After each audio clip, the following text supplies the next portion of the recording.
This is the Louie Belina Show, presented by CC Electric. This is the Louie Belina Show lunchtime. Thanks to Rudy's Barbecue, the home of the green chili stew, and you know you can always get the ribs and the moist brisket too. It's the Louie Belina Show Monday, which Monday, 12 o'clock, means we head out on the D4 Land Services hotline, and we get to hang out with Mitch Light. He is with The Athletic. He does about a million things. He's one of their editors, and in the spring, he also handles their college baseball coverage. He does the college baseball roundup, their top 25. Mitch, what's up, brother? Not much. I imagine things are going well in your part. I can tell you, without a doubt, people feel good. People feel real good after this college baseball weekend. Yeah, you guessed right. Yeah, as I wrote today, the only thing that was the only disappointing part for Texas A&M fans was they could not win 3 games this weekend. And, you know, obviously the weather situation. What was it originally? What time was the game originally for yesterday? 1 o'clock. 1 o'clock. Yeah, I knew that it was because I was going to watch it at like after football season, college basketball season, and just months of having tons of stuff to do every weekend. I like Sunday morning. I said, I've got absolutely nothing to do today, and it's great. I'll watch the Masters, but it's not. I'm not a sit on the couch and watch 5 straight hours of golf. I'll watch down the stretch. So I was going to watch some of that game. I watched some of Florida, Georgia. I was going to watch it late at night and find it when and if it ever started, but it never started. No. I'll share this with you. So, I had a group of people who, as opposed to looking on social media or other forums, decided to use me as their personal, hey, what time is the game? Why is the game not on the Zone? Is the game on the Zone or WTA? Where's the game? What time is the game? So I spent my whole day returning text messages. I am on several text message threads, you know, college friends, Nashville friends, whatever, and I think some of my friends just do it to annoy me because, like, I'm always on my computer because I'm working and I've got, like, iMessage so I can type quickly. You know, I can respond to a text really quickly on my Mac. And it's just, like, it's the stupidest questions about, you know, like, what time is the game? Like, these people all have phones. They all have Google. They understand how the Internet works. But my dumb, you know what, I always respond quickly, so they just ask me instead. I got to stop doing it. I don't mind their friends, but when you hit about the 10th or 12th, that's where the fatigue kicks in. And, you know, starting at like 1 and going till about like 10 at night. That's all. Right. That's it. Yeah. I don't want to overplay it. I'll just say I went to bed tired last night. That's it. Yeah. So, obviously very productive weekend for Texas A&M. You know, just from a pure, aside from all the stuff with Sloss and the rival, it's always going to be a big series just from a, like, okay, we're good now. Like, we thought we were pretty good, and, you know, we won a couple series in a row, and Texas clearly has one of the better pitching staffs in the country, and they scored some runs. They scored more runs in this 2-game series than Texas had given up all year in a 3-game series. So, yeah, just a lot to be excited about for Texas A&M right now. Would Texas A&M be your team of the week? I asked because, I read your college baseball roundup, and they weren't the only team that had a big weekend. I know Georgia Tech stood out for you, too, because they played, Florida State for dominance of the ACC. But would A&M be? I know they're one of the top risers. They moved from the, 15 spot to the 14 spot to the 8 spot in the athletic poll. Yeah, I think Georgia Tech still would have been, even if A&M swept. Just, 6 or 1, half dozen the other, whatever you want to say. Probably because Georgia Tech has, in the ACC, which is a good conference, it's not as good as the SEC because it doesn't have the depth. They don't have as many big series as a team in the SEC does. They play Florida State this week and they play North Carolina next week. Those are their huge 2-game series. So this is one of their big tests to find out how good is this team really. And the fact that they swept Florida State and they allowed a total of 9 runs. Their pitching has been very good of late. I think they just passed so many tests, and they're number 2 in the country in pretty much every poll. So I think you got to give it to Georgia Tech. They continue to mash at the plate, and they're pitching very, very well. And again, you mentioned it for those that don't know, Georgia Tech, the number 2 team in the country, according to The Athletic, and pretty much a consensus across all Yes. the polls in the country, G-Tech is the number 2 team in the country. UCLA holds steady at 1. They swept Rutgers, and they're playing the Big Ten schedule, but more than that, their statistics, they're 33-2. They tested themselves a bit in the non-con where they could. So UCLA 1, Yeah. G-Tech 2. Texas dropped a spot to number 3. North Carolina 4. Florida, help me. You're making me manic with anything Okay. Florida in your top 25, because they went from 21 to 5. Yeah. So Florida I was almost wishing they would lose. Yet I don't have a dog in the hunt there, but I was wishing they would lose to Georgia because I was like, what am I going to do with Florida if they win this game? Because they've been in and out of the poll. They sweep, they get swept. To tell you how rational minds can disagree, I think I'm a rational person with these polls. I've got Florida at 5. I think Baseball America has them at 6. D1 Baseball has them at 20 or something like that. And I understand the rationale being that low because of some of the series losses. They've been swept. Like, they get swept at Alabama, then Alabama gets swept at home by Arkansas, all that stuff. I just felt that they've kind of, the middle of the SEC, there's still going to be a lot of movement, but I think it's 10 of the teams or 9 of the 16 teams are 8-7 or 7-8. They've kind of, they're slightly above that pack. They beat Florida State on the road in a midweek game, and they go to Georgia, who's in first place and still in first place in the SEC, and they take 2 of 3. So I don't understand the rationale for keeping them much, lower than the top 10. Now, originally I was breaking my ultimate rule. I still had I had Georgia 5 and Florida 6, even though they just beat them. But I was like, you know what? Georgia's in first place in the SEC by 2 games, or now it's a game and a half. But when I was thinking this, I make assumptions earlier in the day when I start my rankings. So I was like, okay, if A&M loses, Georgia will still be up by 2 games, and Georgia's overall resume might slightly be better. But then I was like, you know what? That's dumb. Whenever I see a poll when one team's higher than the next and that team lost to that team, so that's why I have Florida 5. So very long-winded defense of the Florida Gators at number 5. That is bold, Cotton. That is really bold with Florida 5. And it's not the Florida-Georgia even head-to-head, but Florida is so manic. And you've seen them yo-yo all year, where they lose a series that makes no sense, and then they beat a top 5 team in the country. Yeah, no, I know. And their overall record is 27-10. Not that overall record matters that much in baseball. You lose games, and they always play. They won a series at Miami. 1 game was rained out, so they got 2 wins on the road there. But teams that you're comparing them to, okay, A&M only has 7 losses, but Oregon State has not played a very difficult schedule. They have 7 losses. Then all the other teams pretty much have 10, 11 losses as well. So I try not to just be like, okay, if a team's ranked in the 20s, that means they can't move up. And it's not like, I'm kind of talking my way in circles here. It's not like they swept Georgia. They only won 2 of 3. But I just, Louie, I stand behind it. I slept well last night. I'm fine with it. You slept well, and that's all that matters in the end is could you sleep well. If I can live with myself when I look at these rankings, Louie, that's all that matters. And A&M at number 8. People that hang out with me here on the Louie Belina Show presented by CC Electric, we were discussing what it means. We've got our own maroon white of the universe. You tell me as the neutral party, when you see a team like A&M, that you've moved up your poll steadily because they've won series after series. What does it mean when you see them, sweep the number 2 team in the country? What value did it give A&M in your eyes? Well, a lot, but baseball's a very much what have you done for me lately world, especially in the SEC, because we just talked about Florida. Things can change very quickly, and they've won 2 series in a row, 3 series in a row, beat Missouri. That's, South Carolina swept Missouri on the road. So, and beat Vanderbilt, who's decent, not great, obviously, and then beat Texas. So feeling good, but look at a team like Alabama, which had won 7 in a row, was in 2nd or 3rd place, and then they've hit the skids. Kentucky had a stretch where they looked really good. It's like Georgia lost the series, but Georgia is one of the few teams in the SEC that hasn't really hit that skid. Texas, look at Mississippi State. Mississippi State was 7-2 under Brian O'Connor. Oh my God, great job in the portal.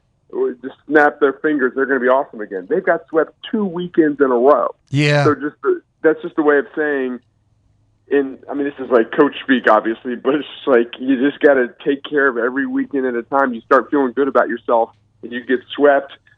It's that's why avoiding the sweeps is so important. Just do the math. 3 losses in a row it sets you back. So what it does, this is big picture stuff, and I found this note kind of amusing.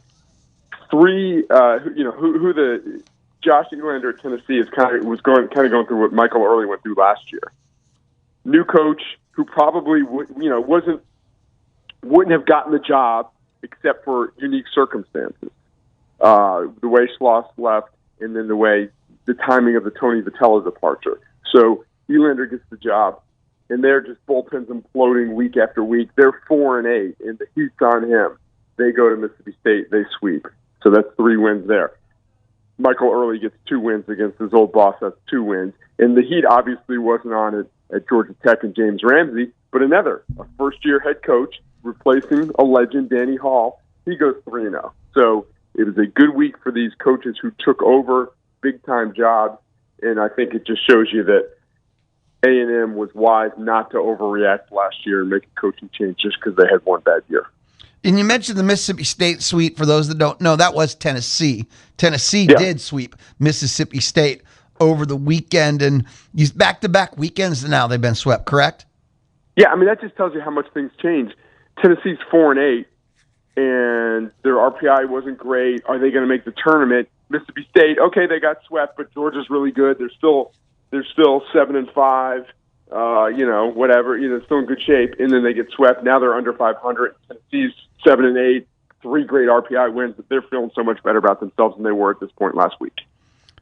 Oklahoma, I got to see them. A&M played them in the first series. Yeah.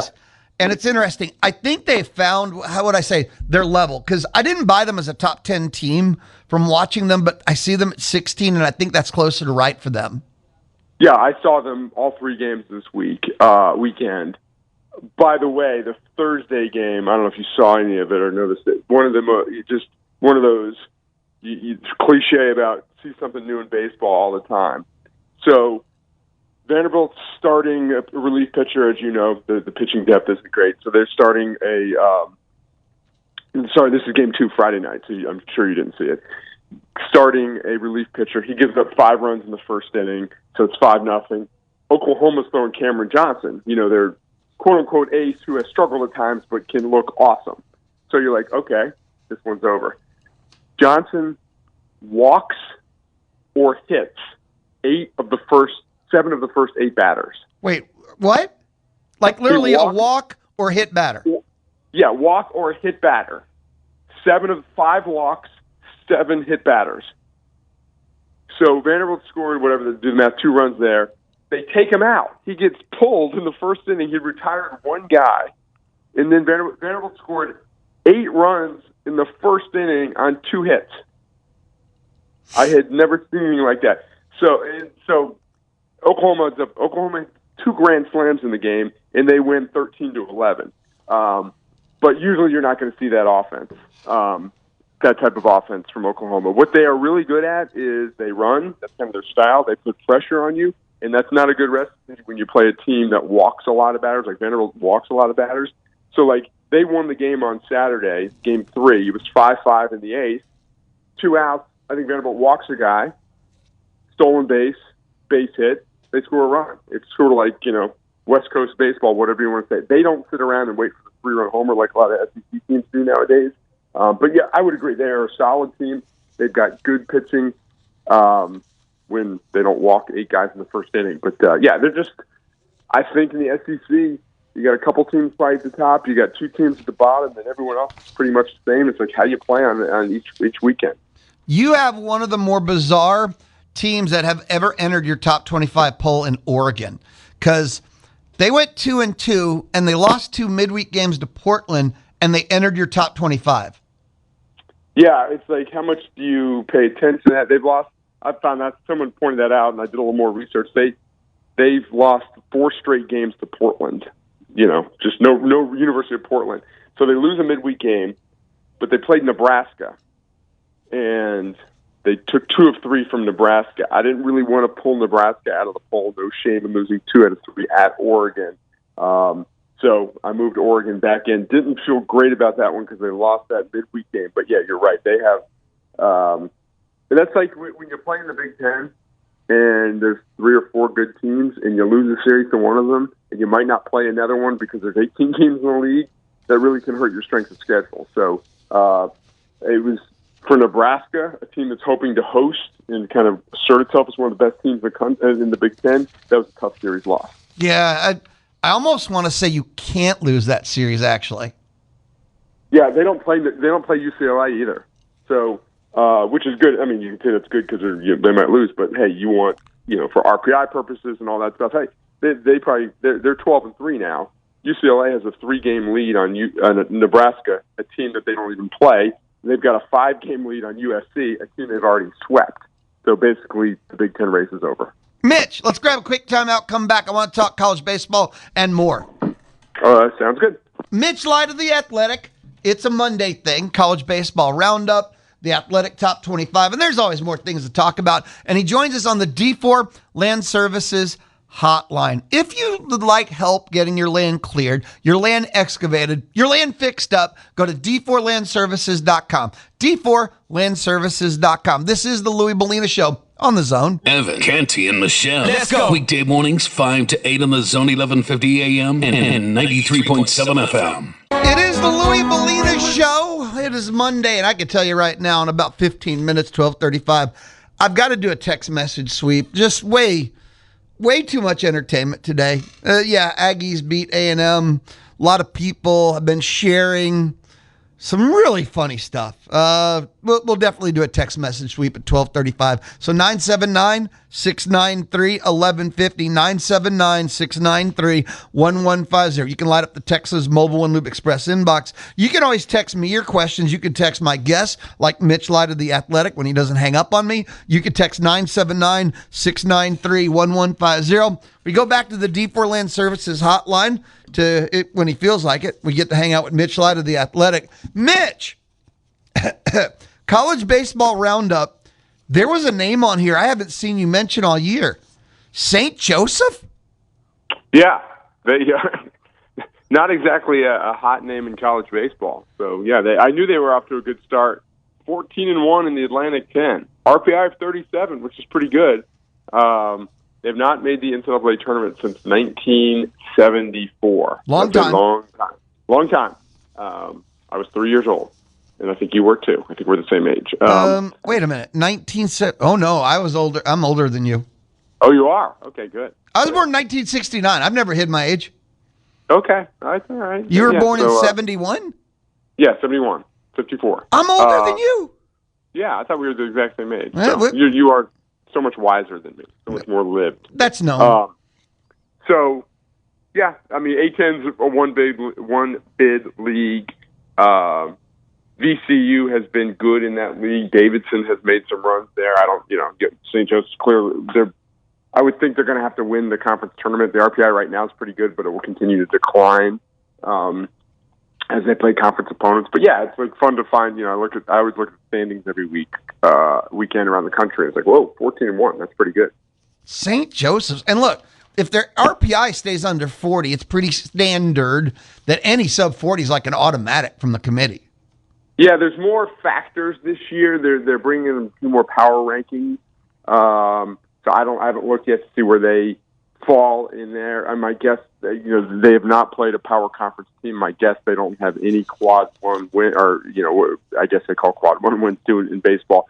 RPI top 20, top 5, top 50 wins or anything like that. So a little premature to talk about that. But yeah, I mean, it's fun to find those weird. Northeastern's been good. UConn's been good. There's certain schools that are in the Northeast that basically where baseball's important, and they're usually good. St. Joseph's has not been one of those schools. Okay, you got to help me here. I don't know how deep you dove into St. Joe's. How did they get an RPI of 37 then, if they haven't played any of these top 25 powers? Yeah, good question. I'm going to look at their schedule right now. Because it's got to add up somehow. Yeah, I mean the wins, the record. I mean the record's good, 23-10. It's not that gaudy. Yeah. So they had to have beaten someone, even if it's okay. one. Here's why I think it's good. You know, the RPI, if we remember, you know, it's your record, 25%. It's your opponent's record, it's 50%, and your opponent's record. It's not like the net, like with basketball. So it doesn't really matter like how you do, if you win big or not. So what they have done, they haven't played a lot of name opponents, but they played 3 games against High Point, who's 24-11. They played 3 games against Wofford, who's 25-11. They played 3 games against Bucknell, who's 20-14. Richmond has a winning record. They played in the non-conference. They played series against teams with good records, not necessarily great teams, but good records from smaller conferences. So I don't know if they did it on purpose, but it looks like to be pretty solid scheduling. Now their problem, well, they still play VCU, who's 21-14.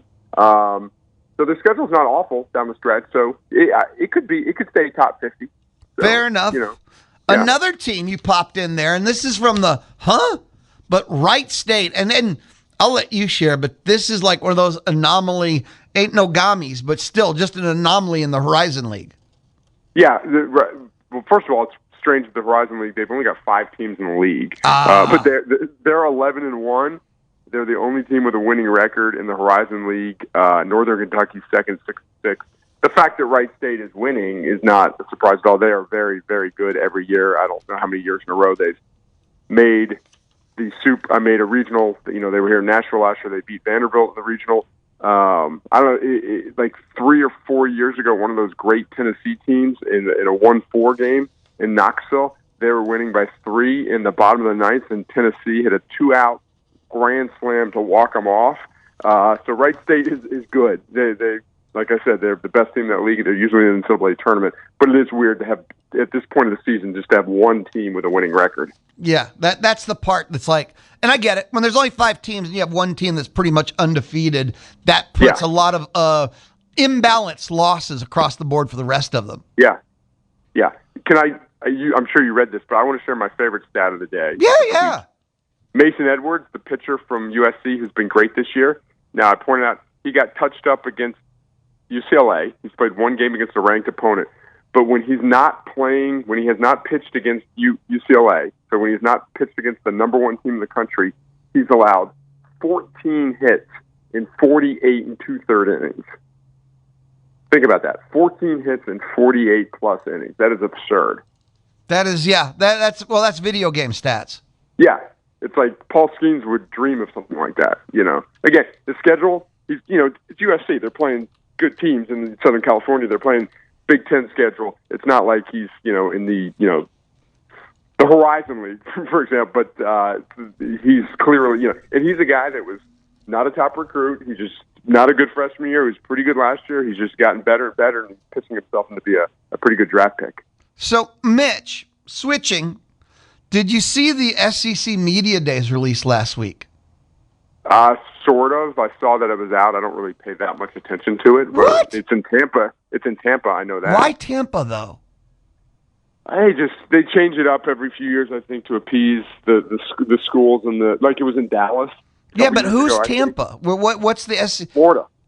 Florida's Gainesville, aren't they? Yeah, but you're not going to have it in Gainesville. Whoa! Have you been to Gainesville?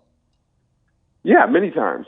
It's not. I mean, it makes more sense to have it in Tampa or Orlando than in Gainesville. So, what about Nashville? Well, it's been in Nashville. Not actually. It's usually in Birmingham. It was in Nashville 2 years ago. It's whatever. I'm not going to lose. It's not that big of a deal. It's not very convenient for the folks in Texas, clearly, but. My freshman year in college, the SEC basketball tournament was in Orlando, and I thought that was very, very weird. Yeah. I just, again, for me, in my simple, and I'm a simple man, I could see a 3-year rotation in between, like, Birmingham should be like every 3rd year. You got to go back to the flagship, right? And then maybe like Atlanta and Jerry World. Yeah, or New Orleans. I mean, it doesn't need to be in Nashville. Like the SEC basketball tournament's in Nashville every year, so you can move that around. I don't go doesn't affect me. I went when it was in Nashville. I used to go sometimes when it was in Birmingham. So, but yeah, that's the only thing that I saw in the release. I was like, oh, Tampa, that's interesting. Same here. I'm like, Tampa, why Tampa? It doesn't seem like it's really that close to very many things for the SEC.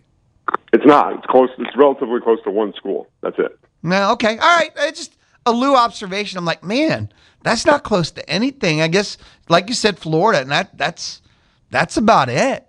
It's the wrong time zone. Well, I agree with that. Central Time's the best time zone. Fair enough. Now, last question, because I wanted to end on baseball too. But can you draw any conclusions about the SEC yet? We're halfway done, right? Aren't we 5 series into 10? Yeah. We're 50% in, and I'm struggling. Yeah, no, I agree. It's good for the league. It's fun. I mean, I think there's more parity in the middle 75% of the league than I can remember. I think Missouri and South Carolina aren't good, although South Carolina has improved this year. I think Georgia is really good, although they've had pitching problems in Game 3. Their Game 3 stats are not good from a pitching standpoint. I think Texas is good, but I thought Mississippi State was in that group last week.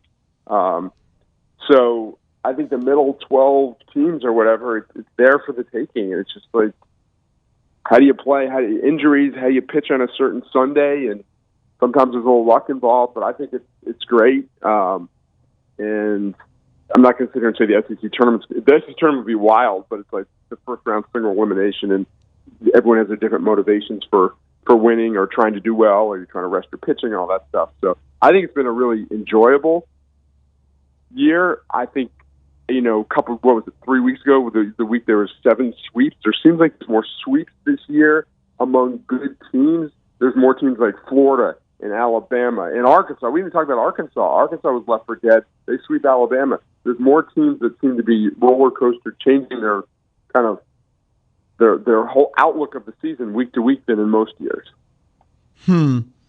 I want to draw conclusions like this team is Omaha, this team is... And I think I've seen 10 teams have Omaha weekends. I think I've seen 10 teams not have super regional weekends. Georgia is the most consistent. Yeah, but again, their pitching, lack of starting pitching depth scares me. Like Tennessee in certain weekends, they've got good starting pitching, but their bullpen's imploded. They're underachieving at the plate, but they can look really good. Obviously, Texas A&M can put it all together, but they got to prove it on the road. So it's, halfway there. We're going to learn a lot more each week, and we'll try and act like we know what we're talking about down the stretch. Fair enough. Mitch, what's your plan for the week? Vanderbilt games, you traveling to Wake. What do you got going on? I got nothing going on. What, you? I got no. I'm working for a living, and no games. Just I just count the days until next Monday at noon when I can talk to you again. Well, the count begins now. Talk to you later, Okay. Mitch. Thank you always, brother. Be awesome. See you, bud. Later. Mitch Light of The Athletic. He joins us on the D4 Land Services hotline. It's kind of an every Monday thing. We do the college baseball roundup, and there's always a little bit more, but there was so much college baseball from this past weekend. Obviously, A&M and Georgia Tech sweeping Florida State for dominance of the ACC, and, well, as you just heard, so much more. If you're looking for forestry, mulching, pond construction, metal buildings, custom metal buildings from the ground up, check out D4Landservices.com. D4Landservices.com. When we return, text message sweep time. Yes, it is. This is the Louie Belina Show, Monday on the Zone. He's not for everyone, but everyone is welcome to hang out. Let's go. The Louie Belina Show, weekdays 11 to 2 on the Zone. In your ear. We've reached halftime here on the Louie Belina Show, presented by CC Electric, residential, commercial, and industrial services. We're hanging out till 2 o'clock. A bit of a programming note. I don't want to say programming service announcement. Yes, I do. Today, Monday, April 13th, 2020. That's too dramatic. Today at 2:40, Houston Astros pregame. 3:10, first pitch. Astros wrap up their 4-game series with the Seattle Mariners. If you're an Astros fan, like me, you realize This season has spiraled so quickly. And people want to blame someone generally in life. That's what we do.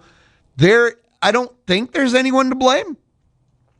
They've done a West Coast road trip with A's, Rockies, Seattle. And during the road trip, 3 different pitchers, Javier, Jaime, and now Colton Gordon, have all been sent home due to injuries. That's with Hunter Brown already on the IL. 4, they do a 6-man rotation. Hunter Brown and his replacement, that's 2 in 1 spot, Jaime, Javier, so the top 3 in your rotation, all are injured, evaluated, 2 on the IL. You'll see 2 more. It's just unreal. If this was a movie, you'd go, well, no one would believe that. That's too unrealistic. Anyway, sorry, I digressed.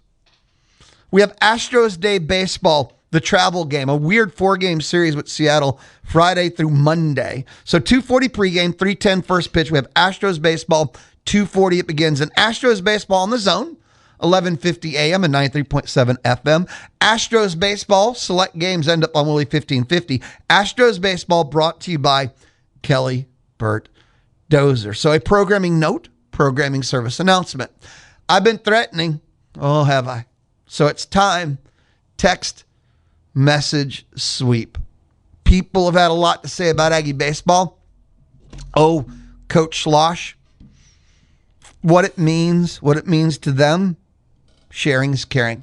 I go to the Texas Mobile and Loop Express inbox. Scott Henniger, absolute glorious Diamond Sports Weekend. Yeah, Scott's like me.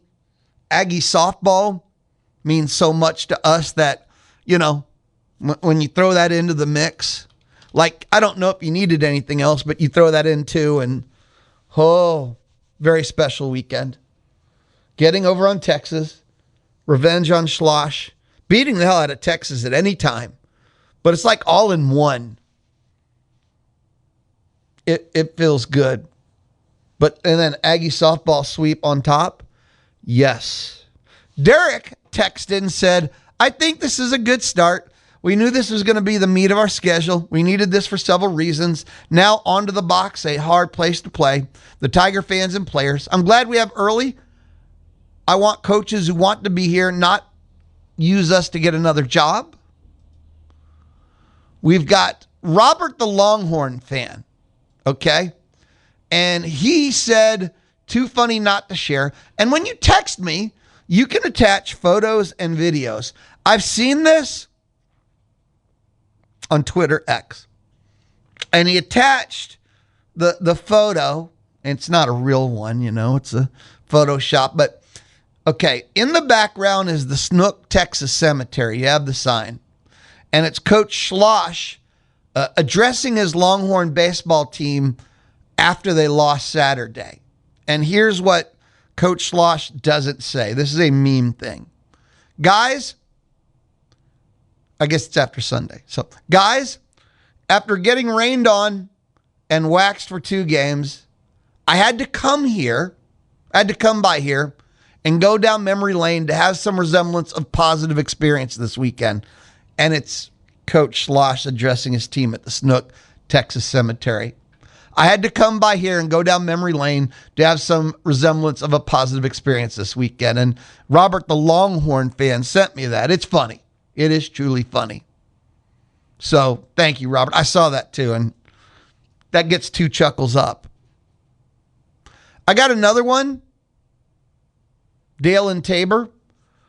Lou. Here we go. Howdy, Lou. What's up, Dale? I got my Boss vaccine when Elko went 11-0. Received a booster when Buckyball received a 10 seed in the tournament. Booster 2 was the sweep of TU baseball. And he said, going to a super regional would cure me for life. Oh, it's fascinating. It's fascinating to me. Here's what I mean. I think I've been over Boss for a long time. You got people that scream boss, boss, boss, boss, no matter what happens in the world, because they don't know what else to say. Not everything is boss. Things have been different for a long time. I don't think people have paid attention. But I've always been critical, analytical, and the standard that I use has always been to win championships. So people are like, oh, your boss or doomsaying, when no, I'm trying to win championships. So my standard's always been kind of like higher than the average anyway. So I don't know. Wally, class of 87, said, I love how they moved us to 10 so it makes Texas losses look better. I think you're talking about D1, right? I'm pretty sure, not kidding when I say this, D1 would not do anything to make the Longhorns look better. I don't think D1 baseball works that way. Something I mentioned earlier when we first started mentioning this, A&M is 12 in the RPI. That's a better number. That's a more relevant, important number to me. They're 8 in the athletic poll, 10 in D1 baseball. That polls are entertainment purposes. RPI is a little more relevant. Hey, Rusty Burson's, he must be so bored during lunch. If Rusty's texting me, he's got nothing. He's got nothing to talk about. Beating the Burnt Orange is always fun. Beating them down with 8 runs in the first inning and humiliating Slimanagel is just pure joy. Just a shame that we couldn't sweep them back to Austin yesterday. Good point. True statement. Again, I'll take a 2-0 sweep. I'll take 2 wins. I'll take it all. I mean, I guess I could just speak for myself, but from the folks I interacted with, desperately wanted the third game, desperately wanted to sweep the leg, desperately just wanted more. Could not shoot it in the veins, could not get enough. Yes. Like I said, the 8 spot somehow was like a hammer. It was like slamming the gavel down, final judgment. It's beautiful too, but I mean, that's obvious too. So that's some of the text messages inside the Texas Mobile One Lube Express inbox. Texas Mobile One Lube Express, owned by Gabriel Garcia. Something I wanted to, I think it was Dale and Tabor who mentioned buckyball. You know, like yesterday, or was it? Okay, I get blurred with the weekends, you know. But Bucky got his first recruit out of the portal, PJ Haggerty. And PJ Haggerty is the nation's leading scorer returning. He finished last year 4th at 23.4. The top 3, 2 are going to NBA, 1 is graduated. Well, that means PJ Haggerty's the returning scorer. That's pretty simple. I didn't have to make that dramatic. And I'm just thinking Aggie basketball.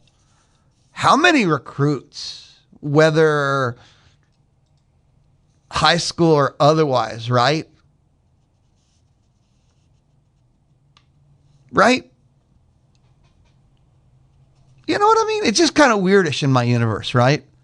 Where I don't remember them pulling players like this. And then it's just so huge. It's like almost, when I saw this, I'm like, is this real? And if this isn't me doubting Bucky, it's just not something Aggie basketball does. And then I read some scouting reports from other people that do basketball. So not only is PJ Haggerty the nation's, leading scorer returning, that speaks for itself, but this guy is absolutely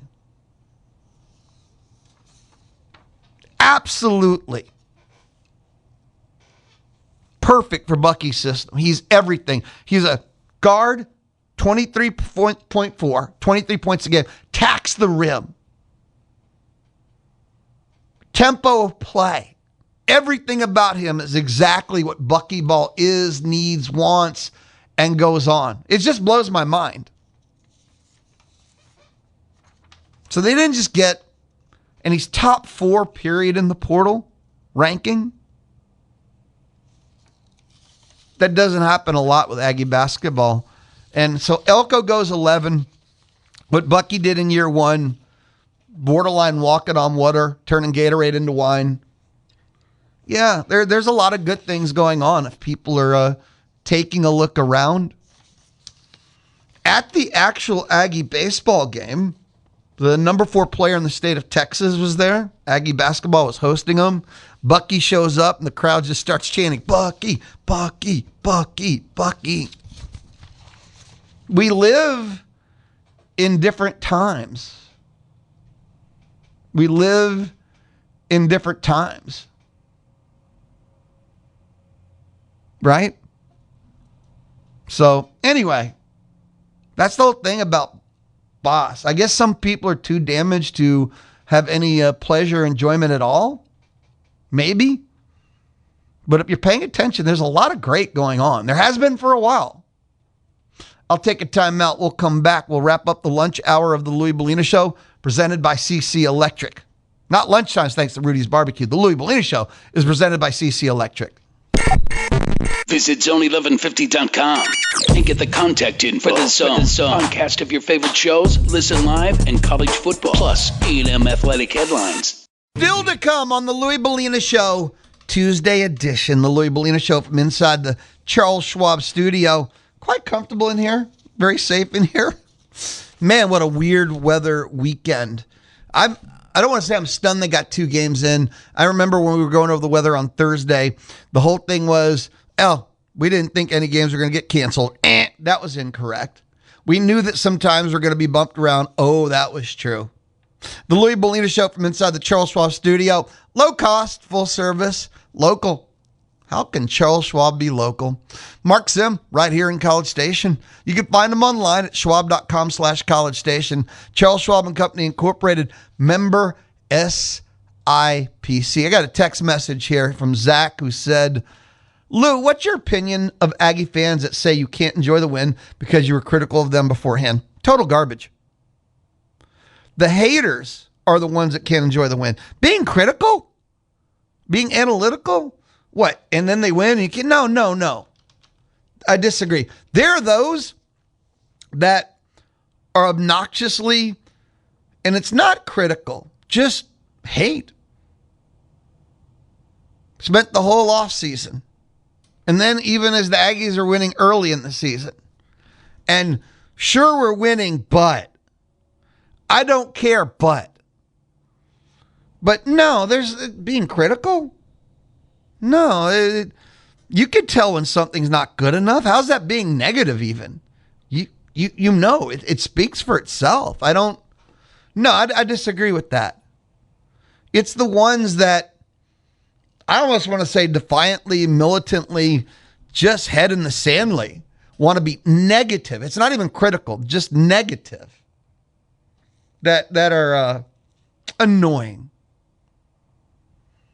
But critical is different. But that's one of the things. Look, I read, I take in, absorb all kinds of data, information, analysis, and I have certain sites and certain experts that, I'm sorry, I think are absolute utter garbage because I could write for them before they say anything. I know what they're going to say because I know which schools they hate, which conferences they hate and don't hate. Like, they're not even writing analysis. It's just their knee-jerk opinion. That's not even being critical. So I think we each just need to determine for their own. Also, I have found it's very helpful to not spend time wondering what other people think. It's very helpful in life in general, not just in relation to Aggie baseball. That's just kind of a thought or two. One more text message. Kyle from Hutto. I'm just proud of Early for keeping everything in front of him and winning this season. I hope Trev Alberts looks like a smart man for staying the course after last season, not making a knee-jerk reaction. If you hang out with me on the Louie Belina Show, what is one thing I've said about Coach Early in last season when it was all going wrong, all off season, start of this year? What is the one thing I've said about him? I like him and I'm rooting for him. Why? Because I like a coach that just hates losing. He hates losing more than his players. He hates losing more than his fans. There's too many coaches, And maybe it's public face. It's all, they can't show panic and throw stuff. They're the professional coaches, right? But with Coach Early, he's never been able to hide it. Don't even know if he tries how much he just hates losing. And those people tend to be highly motivated. They're going to do everything they can to figure it out, even if they're just figuring it out. And I love that. Man, there's coaches that they're on a 10-game, 15, 30-game losing streak, and they're just like, well, we're going to go to work, and we're going to put one shoe on at a time, and we're going to do it. I don't want that. Man, don't sell me that. So I've always been clear on how I feel about Coach Early.